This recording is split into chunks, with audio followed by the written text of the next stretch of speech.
Mga kapatid, hayaan niyo po na simulan ko ang ating pag-aaral patungkol po sa opisina ng diakono sa ating Confession of Faith. Sa 1689 London Baptist Confession of Faith, Section 26, Paragraph 8. So, basahin po natin kung okay lang, kung kaya po natin sabay-sabay na basahin. Let us read. Go! Ang iglesyang lokal na tinipon at lubos na itinatag ayon sa isipan ni Kristo, ay binubuo ng mga namumuno at mga kahani. Ang mga namumuno ay kilala ni Kristo na dapat piliin at itumoto sa iglesia ay ang mga pastor at mga diakono. Ang kanilang tanging pananagutan ay ang pagsaayos ng pagpapatapat ng mga ordinansya ng Panginoon at pagkain ng mga pamilya na nagagawa sa kanila sa pagkain ng kanilang mga pupuri. Ang kanilang kaayusan ng iglesia ay nagpapatuloy hanggang sa katapusan ng mundo. Mapapansin po natin dito, mga kapatid, yung tatlong bagay. Gusto ko pong i-highlight dito sa confession natin, yung mga naka-underline. Una, ang sabi po dyan, mga pastor at mga diakono. So makikita po natin dito sa ating confession, ang pinaninindigan natin ay mayroon lamang pong dalawang opisina na siyang nagpapatuloy sa iglesia. At ito po ang opisina ng mga pastor at mga diakono. At yan po makikita natin sa Philippians 1:1, even sa 1 Timothy 3. Kaya may dalawang kwalifikasyon sa unang Timoteo, Kapitulo 3. Ito'y patungkol sa kwalifikasyon ng mga pastor and then kwalifikasyon ng mga diakono. Kung meron pang other na mga offices, dapat ho, merong other qualification yan na nilagay. No? Ngunit makikita natin ito'y dalawa lamang. Kaya yung pagbati din ni Apostol Pablo sa iglesia sa Filipos, ang binati niya is to the elders and to the deacons. So meron pong dalawang nagpapatuloy na opisina. At mahalaga po ito sapagkat alam natin na si Kristo ang nagtatag ng kanyang iglesia at kasabay nito, kailangan po nating balikan at sundin ang itinatag lamang ni Kristo. Hindi po pag meron tayong naisip na parang kulang yung tinatag ni Christ, dagdagan natin.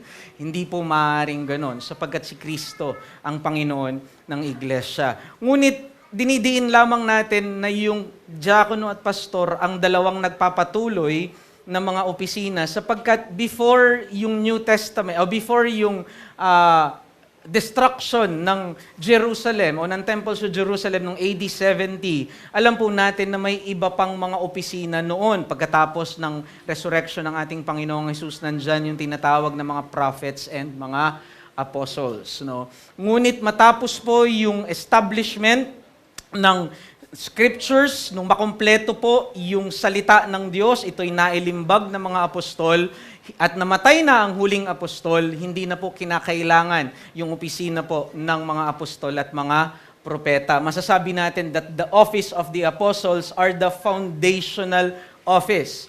And there are only two perpetual office now that is in existence sa New Covenant. At ito po yung office ngayon ng deacons and pastors or elders, no?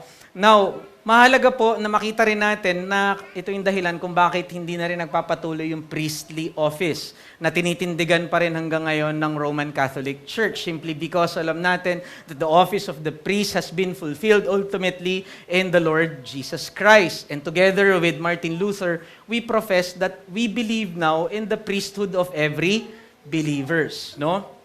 Ngunit mapapansin din natin sa confession natin, sinabi yung paggamit ng mga kapangyarihan na ipinagkatiwala sa kanila. So, ibig sabihin, kapag opisina ang isang inookupahan ng isang lalaki, ito po ay merong katambal na otoridad. Meron po itong authority na tinatawag. Kaya mapapansin po ninyo all throughout ang sinasabi, be subject to these men. Kayo'y magpasakop sa kanila, not because of themselves, not because of what they have done, but because of the office that they occupy. Kasi at the end of the day, ito'y bumabalik sa otoridad ng ating Panginoong Hesukristo. And this kind of order, so maaalala po ninyo, I think this is now the series of Deacon Aaron sa kanyang teaching series sa Acts, yung order na meron doon sa church ganitong order, ang ganitong kaayusan ay nagpapatuloy hanggang sa katapusan ng mundo. And that is why we say that this is a perpetual office. Kaya hindi po ito pwedeng baguhin ng kultura. Sa aming mga Pilipino, kailangan namin 3 opisina. Sa aming mga Amerikano, ang kailangan namin 5 opisina. No, regardless of the culture, regardless of the time, masasabi natin until the Lord comes, sabi ng ating confession, dapat ito yung order, ito yung kaayusan, ito yung 2 opisina na siyang nangunguna sa loob ng iglesia. Now, babala lamang, dapat lamang tayong mag-ingat sa parehong diminished, sa parehong deflated or inflated na view pagdating ng diaconal, pagdating sa pagtingin sa diaconal office. Now, I say this not because only of what happened throughout church history, na merong over-inflated view sa deacon na parang walang nangyayari sa loob ng iglesia hanggat walang permiso ng mga diakono, maski mga pastor ay beholden sa mga deacons. Yung iba naman, yung deflated na view naman sa mga deacons, parang mga janitor lamang po sila, na parang mga assistant lamang po sila at wala na silang otoridad na bit-bit sa loob ng iglesia. And those are the 2 ravines o 2 bangin na dapat po nating ingatan, na hindi natin kalaglagan. Magkaroon tayo ng sobrang pagtingin na hindi biblikal at magkaroon din naman tayo ng sobrang babang pagtingin na hindi rin naman po ito biblikal. Ang sabi po ni Alexander Strauch sa kanyang book, among evangelical, Bible-believing Christians, there exist widely divergent views on the role of deacons. Some churches do not even have deacons because they see no need for them. Of those that do have deacons, I have found that churches of the same denomination in the same city may have diametrically opposite views. Notice yung 2 opposite views nila sa deacon. In one church, for example, deacons are the governing board of the church. Nothing happens without their permission and word. While across town in another church, deacons are the building maintenance crew. Yun lang yung role nila. And so makikita natin dito yung both deflated and inflated na view sa diaconal office. At ang 2 ito ay dapat nating iwasan. Kailangan magkaroon tayo ng biblical na view. Ganyan din ang komento ni Cornelis Van Dam sa kanyang book din. At ito yung naging book series din ng mga deacons before. We studied ito yung Ministry of Mercy. This is also a good book that you can read. Ang sabi niya, God's gift of the office of deacon and the blessing associated with it may not always be fully appreciated. Although the office of deacon is often undervalued and perceived to be of little importance, Scripture shows that this is far from the truth. It is a tremendous gift of God, and a church neglects this office to its detriment. And so when we neglect the office of the deacon, either by having an overemphasized view or a deflated view, this will damage the church. Ito ay magkakaroon ng hindi magandang resulta sa iglesia. And why do we say this? Because as Reformed, nung nirecover po ng mga reformers like Martin Luther, nila John Calvin, yung offices sa church. Kasi alam natin, sa time ng Roman Catholic Church, sa medieval church, ay nagkaroon ng pagkakagulo o pagkakamali ng pagtatatag ng mga opisina sa church. And when the reformers tried to recover yung biblical na church that is faithful sa New Testament, this is one of the vital things na pinagtuunan nila ng pansin. Hindi lang yung doktrina ng justification by faith, hindi lang yung proper worship. Ang kanilang tinry din na i-recover as reformers is yung biblical offices. Ano ba talaga yung biblical na opisina? Kung ating babalikan ng bagong tipan, ano ba yung talaga yung in-institute ni Christ na siyang mangunguna? At ano yung mga function nito? And so this is very vital sa atin. This is close to our hearts, being heir to the reformers. And for example, si Martin Luther, although this is debated, somehow si Martin Luther ay hindi niya nire-recognize na talagang office yung office ng deacon. No? He does not see the office of the deacon as having authorial power. No? Kaya nakikita niya hindi ino-ordain yung deacon. Kino-commission lang, saka kino-consecrate. Tinatalaga lang, iko-commission, pero hindi ino-ordina. Kasi para sa kanya, wala naman itong opisina. No? Kasi ang ino-ordina lamang ay yung may office o yung may authority. And this is something that John Calvin fought for vigorously. Ang sinabi niya, dapat ma-recover natin tong office ng deacon, na hindi lamang sila basta parang mga assistant na in charge lang sa ibang maliliit na mga bagay. No, this is very important for the life and growth of the church. And so, just a reminder lamang, to make the office of the deacon a sort of check in balance of authority over the pastor is unbiblical on the other hand. This will result in destructive tensions in the church and ugly politicizing. Inevitable partisanship and seeking of allies will be the result.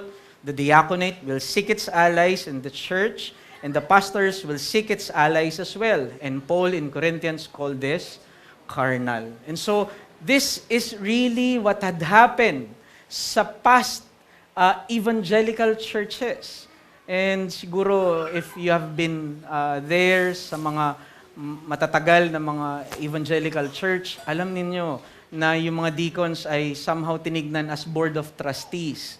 And so parang yung church ay naging kumpanya na kung ano yung sasabihin ng board of trustees na yon, yung board of deacons na yon, ayun yung masusunod. And so they can kick out the elder, they can kick out a family, they can kick out anyone no doon sa church kasi sila yung board of deacons or yung board of trustees. And yung inflated naman na view is walang deacon. Hindi naman kailangan ito at hindi mahalaga yung kanilang opisina. And so, as you see throughout history, it is crucial that we continue to study this.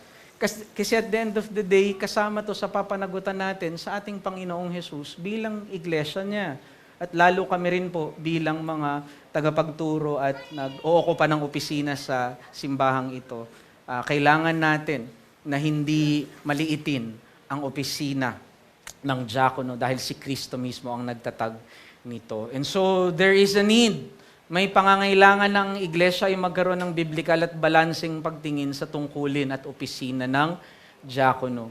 Ito ay opisinang inakda ng Diyos para sa ikabubuti ng kanyang iglesia. And when the office of the deacon functions properly, when the office of the deacon is viewed properly biblically, this will result not in the division and destruction of the church.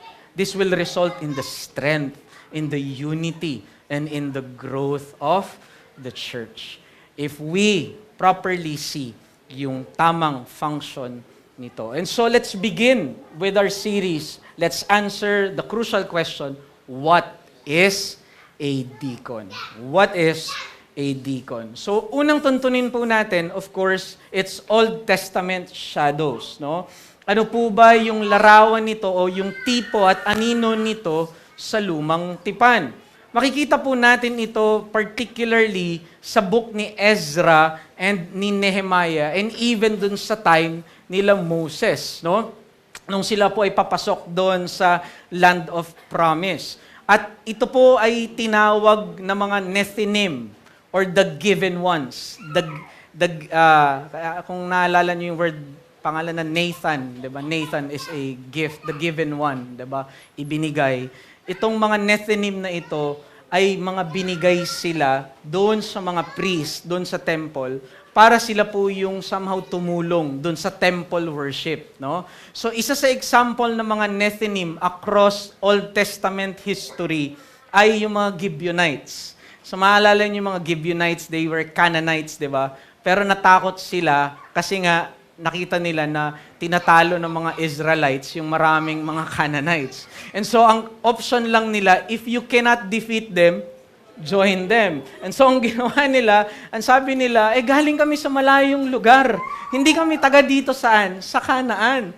Ang ginawa lang namin, naglakbay kami. So, ang ginawa nila, pinudpud nila yung mga tsinelas nila, yung mga yung mga damit nila ay talagang halos butas-butas. Parang naniwala nga yung mga Israelita na, nga, hindi sila taga rito, they're not Canaanites, no? And so they made a covenant with the Gibeonites na ang sabi nila, okay, makikipagtipan kami sa inyo dahil hindi naman kayo parte nitong mga Canaanites na to, that you will be parang incorporated sa amin, no? Pero later on, ni-reveal ng Panginoon na they were deceptive.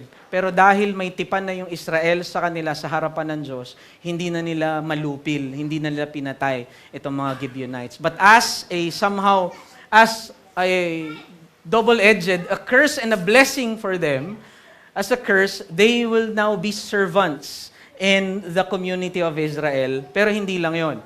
As a blessing, they will be somehow part of the temple worship. No? So napakagandang privilege pa rin yon para sa kanila. Maybe because of their wit and maybe because of their submission din sa bayan ng Diyos. So sila ay yung mga naging assistant ng mga Levitang pari.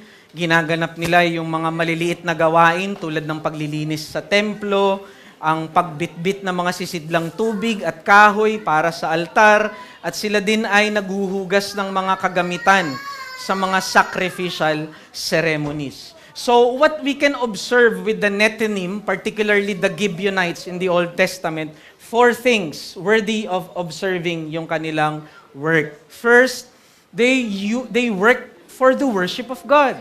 Napakataas ng tuntunin nila sapagkat ito'y patungkol sa pagsamba sa Diyos sa templo. Hindi lahat maaaring makapasok sa templo, lalo't humawak ng mga articles sa loob ng temple, and yet they were able to hold those holy, sacred articles inside the temple.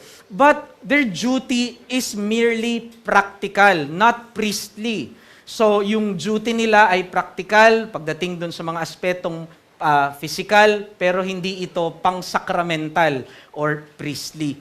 And one thing that is notable to them is they are a supporting people. No? Yung tuntunin nila is particular, pang-suporta doon sa priest, pang-suporta doon sa mga Levites. But, pansinin niyo yung 3 bagay na yon, merong akin, something that somehow foreshadows yung office ng deacon. Bakit? Because the office of the deacon is also aiming for worship. Hindi porket physical yung duty ng deacon, walang kinalaman yung sa worship. No. We will be the first to say na kung hindi gagampanan ng deacon yung kanyang tuntunin, hindi tayo makasasamba kasi patungkol pa rin sa pagsamba ang ginagawa ng isang diakono. Pero ito'y practical at hindi priestly. Hindi ito tumutukoy sa mga bagay na sacramental like Lord's Supper and whatnot. Also, their office is a supporting office also. Their duty is a supporting work. Supporting yung kanilang ministry. But notice yung isang bagay na kaibahan ng mga deacons sa mga Nethinim. Yung mga Nethinim ay walang authority. Wala silang authorial office. Wala silang office na ino-occupy, which is now different sa New Covenant o sa New Testament. And so, all Reformed teachers, all Reformed theologians agree na ang origin talaga ultimately ng mga deacons, there are foreshadows sa Old Testament, may mga tipo at anino, pero ang tunay na text that we go back to the institution of the office of the deacon is in Acts chapter 6, verses 1 to 7. So, meron po ba na pwedeng magbasa sa atin ng Acts chapter 6, verses 1 to 7?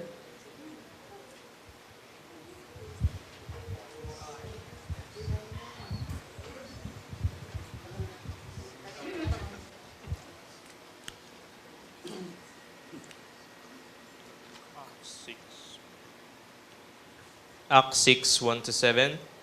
Now in these days, when the disciples were increasing in number, a complaint by the Hellenists arose against the Hebrews, because their widows were being neglected in the daily distribution. And the 12 summoned the full number of the disciples and said, "It is not right that we should give up preaching the word of God to serve tables. Therefore, brothers, pick out from among you 7 men of good repute, full of the Spirit and of wisdom, whom we will appoint to this duty. But we will devote ourselves to prayer and to the ministry of the word." And what they said pleased the whole gathering. And they chose Stephen, a man full of faith and of the Holy Spirit, and Philip, and Prochorus, and Nicanor, and Timon, and Parmenas, and Nicholas, and a proselyte of Antioch. These they set before the apostles, and they prayed and laid their hands on them. And the word of God continued to increase. And the number of the disciples multiplied greatly in Jerusalem, and a great many of the priests became obedient to the faith. Amen. So, susunod po yung pangalan nyo, pabanggit nyo kay Jester, no? Para mas maganda yung tunog. No? But salamat sa Panginoon sa pagbasa ng kanyang salita. But seriously, makikita natin dito, and I think ito yung series ni Deacon Aaron na babalikan natin, no, in Acts chapter 6. I think nasa chapter 2 pa lang tayo, Deacon, no. Pero makikita natin dito yung Acts chapter 6 is the go-to passage of the institution of the office of the deacon. Ito talaga yung masasabi nating pinaka-foundational o parang go-to passage talaga doon sa origin nito. So masasabi natin ang aklat ng mga gawa ay sulat ni Lucas kay Teofilo tungkol sa paglalaganap ng salita ng Diyos at pagtatag ng simbahan ni Kristo sa kabila ng pagsalungat laban dito. Ang aklat ay nahahati sa 6 na bahagi kung saan ang bawat bahagi ay nagtatapos sa isang ulat ng pag-unlad o yung progress report sa kabila ng mga problemang nararanasan nito. So notice, makikita nyo po yung Acts chapter 6 ay meron po yung 6 stages. At yung bawat stage na yun ay may kinalaman dun sa place na kanilang ididil kung saan lalaganap yung salita ng Diyos. Di ba? Mapapansin ninyo, sabi ng writer ni si Luke, from Judea to Samaria, up to the uttermost parts of the earth. Kaya mapapansin ninyo, dun sa Acts, merong places na binanggit historically from Jerusalem, and then lalawig ito sa Judea, Galilee, and Samaria. Lalawak ito sa Jopan at Antioch, and then sa Cyprus, Pisidia, and then Jerusalem, Macedonia, Achaia, hanggang sa Rome. At ang goal dito ni Luke kay Theophilus ay i-account sa kanya, ipakita kay Theophilo kung paanong sa bawat stage na ito ng paglaganap o paglago ng kaharian ni Kristo ay naroroon ang banal na spirito na siyang gumagawa, nagpapatatag at nagpapalago sa iglesia. Ngunit sa bawat antas, sa bawat bahagi ng paglago ay meron silang hinaharap na mga pagsubok o mga problema. Kaya nung nasa Jerusalem, ang hinarap nila, naaalala niyo, poverty. And what was the office that was instituted in the time that the church faced poverty? The office that was instituted is the office of the deacon. And dito natin makikita pa lamang, brothers, notice this, even in the time of persecution, when the church faced persecution, who was the man that was used mightily by the Lord that faced yung mga persecution na yon? It was Stephen, a deacon from the church sa Acts chapter 6, nakasama sa mga lalaki na handang magbuwis ng buhay sa kabila ng matinding persecution sa church. And so the life of Stephen became that blood, became that seed that somehow strengthened the church. No, kung si Deacon Stephen ay hindi natakot sa gitna ng persecution, tayo rin, let's follow his lead. Now notice, nung time ng prejudice, nung time na ayaw tanggapin yung mga Gentiles sa church, sino yung ginamit na deacon? It was Philip. Deacon Philip was used by God, yung Ethiopian eunuch, pinadala siya doon, and then pinangaral niya, and ang sabi niya, the gospel is not only presented sa mga Gentiles. Now, yung Isaiah 53 na binabasa mo, ay applicable din yan sa iyo.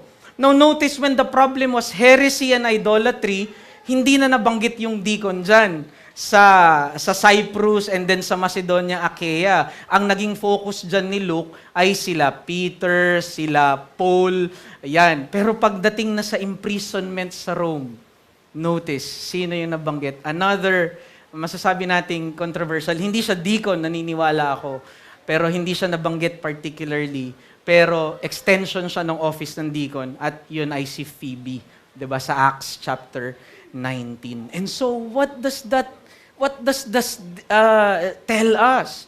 This tells us that every stage ng growth ng church, crucial yung role ng deacons.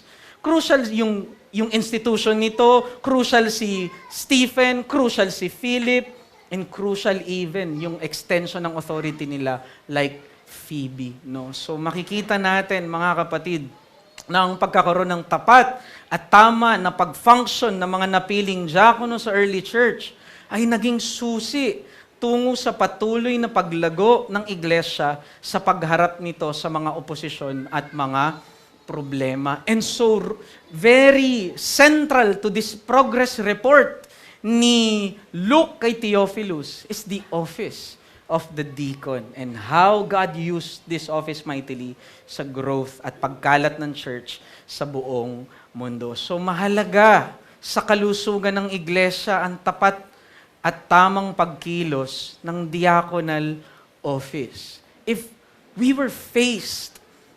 the early church faced persecution, the early church faced prejudice, the early church faced imprisonments, and the people that God used were their deacons. If that was true doon sa New Testament, sa early church, in its founding, I believe that remains true until now and in every churches ng Panginoong Yesus across the world. Totoo yung sinabi ni Alexander Strauch that when we deny and when we minimize this office, we minimize this office to our detriment. It is to our detriment. And so yung mga observation lang natin dito, mga kapatid, yung key text, I believe, is yung chapter 6, verse 2. It is not right that we should give up preaching the Word of God to serve tables. No? So a couple of observation lang dun sa Acts chapter 6 para ma-flesh out lang natin. No? Parang pigain lang natin itong text na ito.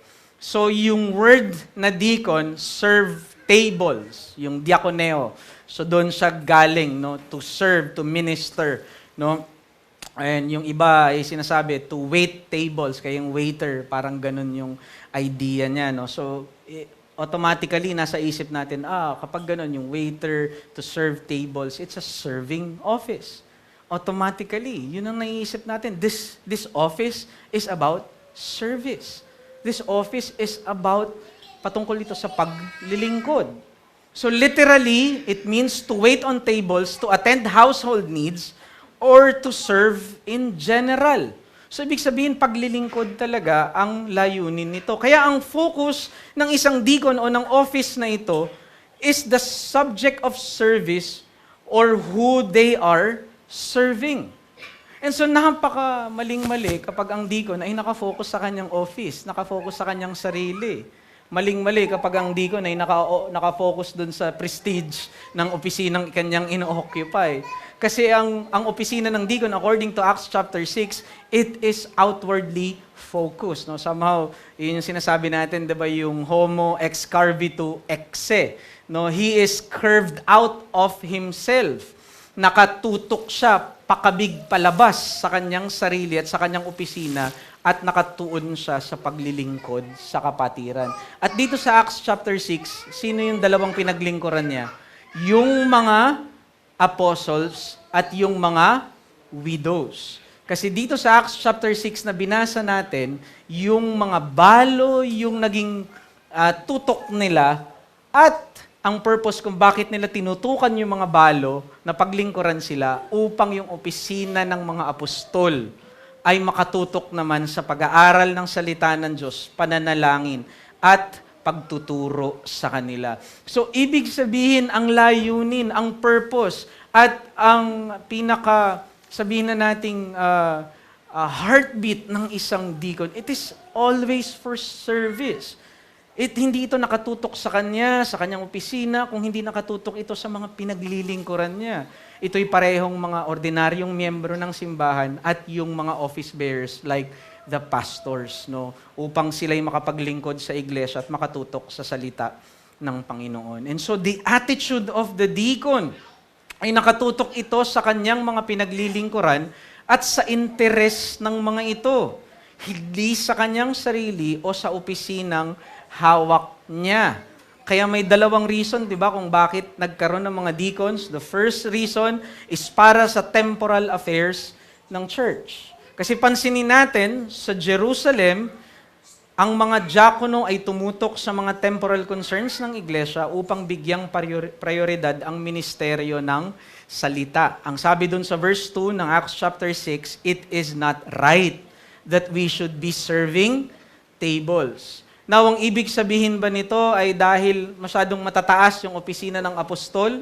Masyado bang mataas yung opisina ng pastor para sila ay humawak ng mga menial and ordinary things?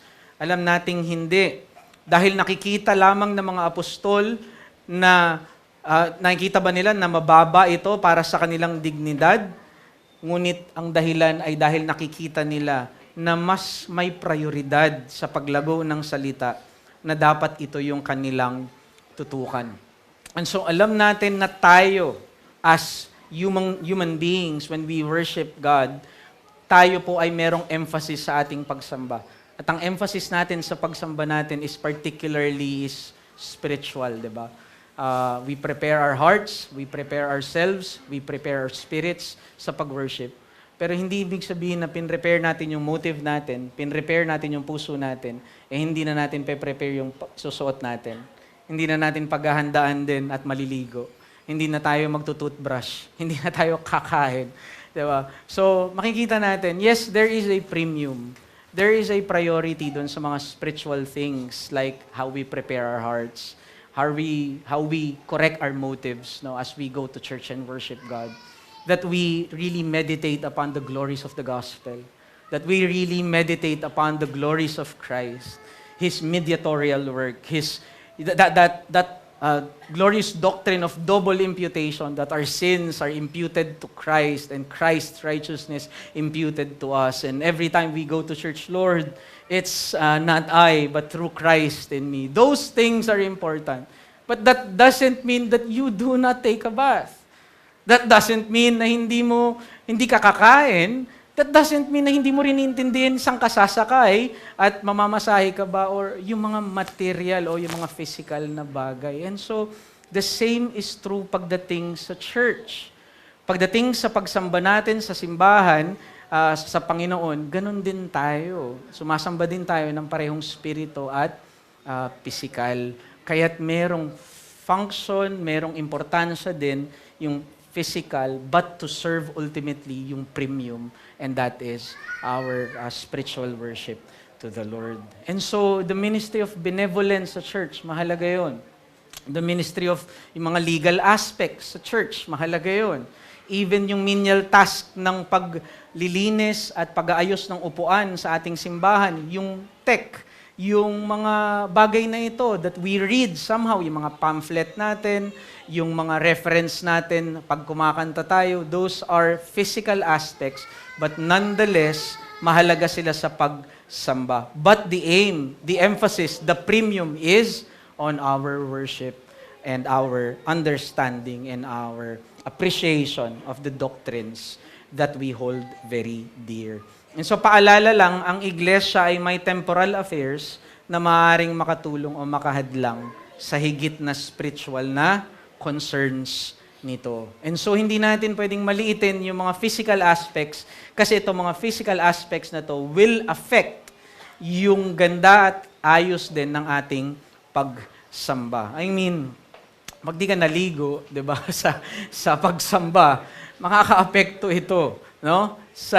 Sa mga katabi natin marahil, 'di ba, kapag tayo hindi rin natulog, hindi tayo nag-prepare sa ating pagtulog sa gabi at tayo puyat, paano makakasamba ng maayos din ang ating isip at ang ating katawan? Hindi natin ma-absorb fully yung salita ng Panginoon. And so may mga physical aspects talaga, factor, that will really affect our worship. And so kung totoo yun sa ating individual na pagsamba, totoo lalo yan sa opisina ng diakono. And so in Acts chapter 6, yun yung dahilan kung bakit nagkaroon ng mga deacons para sila'y tumutok doon sa mga temporal affairs. That is still important.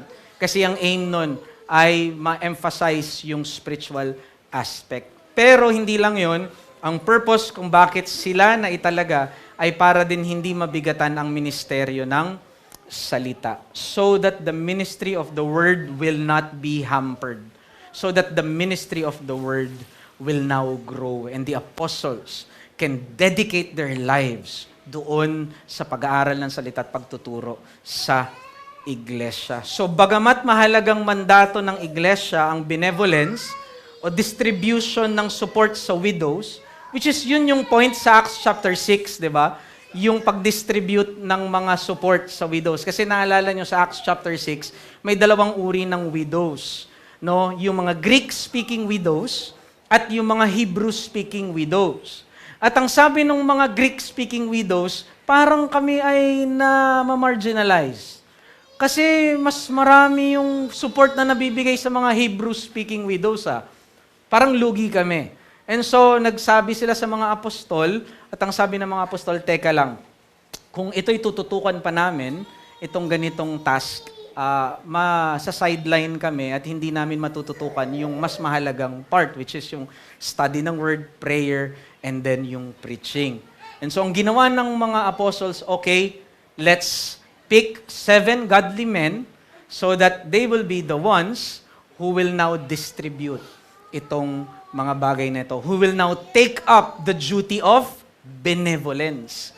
No? And sa loob ng church, pansin nyo, ganun din. Pwede naman talagang gawin din ng mga elders ninyo yon. In fact, kasama rin talaga yon sa duty ng mga elders, yung maging benevolent. Pero merong mas higit silang tuntunin sa harapan ng Diyos at ito yung pag-aaral, pananalangin, disiplina, sakramento at pangangaral ng salita upang matutukan nila yung mga bagay na yun that will take up so much of their time simply because they are not superhumans. No?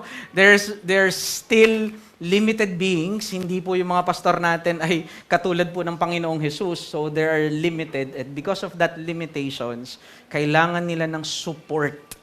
Kailangan po nila that someone will now take that duty, will support them in that ministry.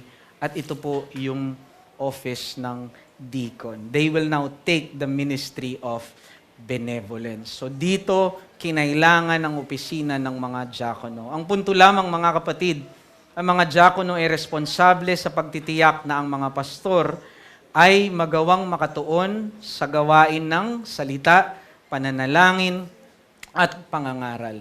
Notice, negation, and assertion. By negation, anong sabi? So that they will not be hindered. Hindi sila mahinder, hindi sila mabigatan, hindi sila mapigilan. Pero by assertion, anong sabi doon? The deacons must also be sensitive doon sa need din ng kanilang mga elders. So that the elders will also be equipped properly.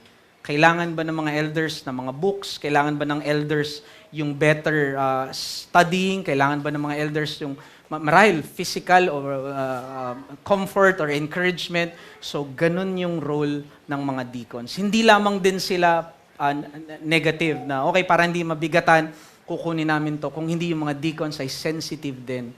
Kung ang role nila is yung growth ng word, then both negative and positive ay hinihingi rin yun sa kanila. No? And so I believe ito yung application niyan or yung by extension yung pwedeng makita natin sa present. No? So tandaan natin, dito na lang po ako magtatapos. Ang mga diakono ay opisinang katuwang ng mga pastor sa pangangalaga at pagpapalago ng salita sa iglesia. Sila ang mga lingkod na nakatuon ng pansin sa mga ordinaryo, material, at pangpisikal na alalahanin sa iglesia. Kaya nga po, dyan po, makikita nyo yung tatlong suggestion ko lamang naman po ito. This is not, parang, Pastor, paki-point nga sa amin yung passage and verse and text. Sige po, yung next lang. Ayan. So, ito yung suggestion ko lamang naman po. And I think others also agree dito na there are, I think, 3 aspects na pwede nating masabi na kategorya yung mga deacons. So, first is yung administrative. Next, yung benevolence. and next is yung logistics. No? So, example po, pagdating sa administrative, ito po yung pag-asikaso ng mga deacons pagdating sa mga church program. So, hindi na po kailangan asikasuhin pa ito ng lingkod, ng pastor, kasi yung mga deacons na po yung mag-aasikaso nito, yung mga programs, and then yung calendar of events sa church, and then yung church outing, kapag may church outing, nakatutok po yung mga lingkod dun sa preaching, sa pananalangin, sa ituturo, pero yung mga deacons ay doon sa external aspect. Another category is yung benevolence. Example po nito is yung financial reporting. So yung ginagawa po ni Deacon RV, no? Helping needy members, no? So makikita nyo po na napakahalaga ng office ng deacon kasi kapag yung poverty ay maaaring maging hadlang sa kagalakan ng isang member sa church. And so, yung deacon is very sensitive siya dun sa poverty o dun sa mga nagrarab ng joy ng mga kapatiran kasi maaaring magnakaw ng kagalakan ng isang kapatid yung hirap ng buhay na kanyang dinadaanan. And so, napakahalaga na may deacon na nakabantay dun. Kapatid, ano may tutulong namin sa iyo? Kasi nakikita namin na maaaring ito yung maging hadlang sa iyong pagpapatuloy sa Panginoon. Na naririto kami upang ikaw ay tulungan at makiisa sa iyo. So that's the work of benevolence, helping needy members. And then yung halimbawa, yung mga budget sa conference. No? So yan yung inaasikaso ng benevolent part. Logistics. Ano naman tong logistics? Halimbawa, yung building maintenance natin, yung media ministry, and also yung mga worship equipments natin. And also, pag may outing din, naalala ninyo yung logistics, how we transfer from one place to another. Another area po yun na nandun involve yung mga deacons. So that the ministry of the word will not be hindered, will be freed from those tasks. And let me just quote Pastor Noel Espinosa. Maganda lamang po yung sinabi niya dito regarding sa pastors, yung dynamics ng pastors and then deacons. And I quote, "It is a give and take relationship. Ministers have the right to demand of their deacons that wisdom and fullness of the Spirit and the ability to minister temporary concerns. But the deacons, on the other hand, also have the right to demand and expect of the pastorate the very reason there is a diaconate, so that they may give themselves over to prayer and the ministry of the word." And so, hindi po ibig sabihin na may mga deacons, para free na si pastor na kung ano yung gusto niyang gawin at magpakasasa siya. No. The very reason that the diaconate exists so that the pastorate will all the more grow in the ministry of the word, so that the word of God will be enriched sa iglesia. And so when both the diaconate and the pastorate function properly, the only result is the growth and strengthening of the body of Christ. But when we neglect the office of the deacon, the office of the pastorate will be burdened, and that is to our detriment. Though a supporting and a serving office, kasi ang ruling office is the pastorate, though serving and supporting office ang deacon, but nonetheless, they have a very crucial role, and with them, bit-bit nila yung authority ng ating Panginoong Hesukristo. Sige po, mga kapatid, tayo po ay dumako sa pananalangin. Pero bago po yun, meron po ba kayong any clarifying question before we close in prayer?